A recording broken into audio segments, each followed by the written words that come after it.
So I want to get to our Jim Stratman, who has also been listening to what we just heard from our city leaders and LMPD and talking just about the reaction coming in today. Jim. Yeah, that's right, Brooke. Obviously, a lot of reaction going on at the conference right there.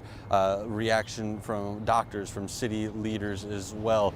All hearing stuff that we haven't really heard before, kind of going over some of the information that we do know and illuminating us on some of those minor details that we haven't necessarily heard at this point. We've also been able to get some reaction from people down here around the area of the old National Bank building. You can see behind me, they've turned this area really into a memorial. We can see all of the flowers sitting on the steps behind us. This is the reaction from the community that has come out here to show its level of support.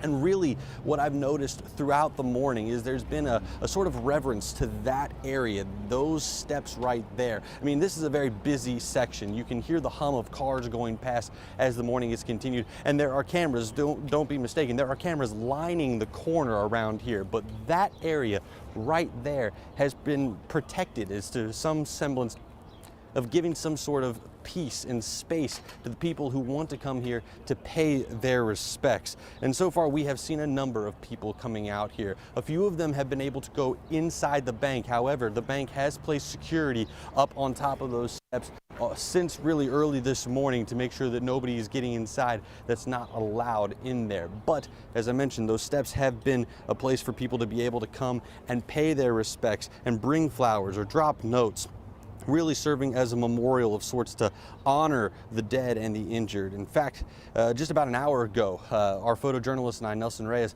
we ran into a man who was bringing flowers from his floral shop, and he just decided that he wanted to do something, and so he laid a whole bunch of flowers on those steps just as a way of honoring and paying respect in his mind. We've also been able to speak with officials over at the Louisville Ballet who are right next door.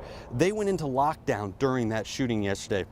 Officials there did tell us that many of their employees do business at Old National Bank, and what happened yesterday really does strike close to home for a lot of them. One of our studios is all glass, and the window looks directly into the Old National space. And every time we pull in the parking lot, you know, we look directly to Old National, and so it will take a long time for our staff to heal from this, for our community to heal from this.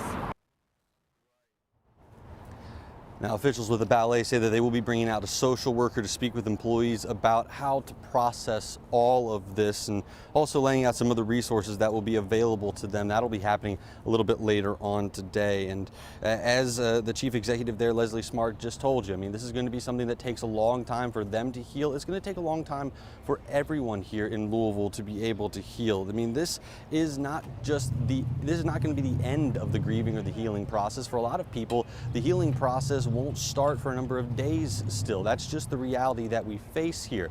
But for a lot of people, being able to show some kind of respect and some reverence, as we've seen with this makeshift memorial happening out here at Old National Bank, that is the first step, and that's something that we expect to see more of as the day continues.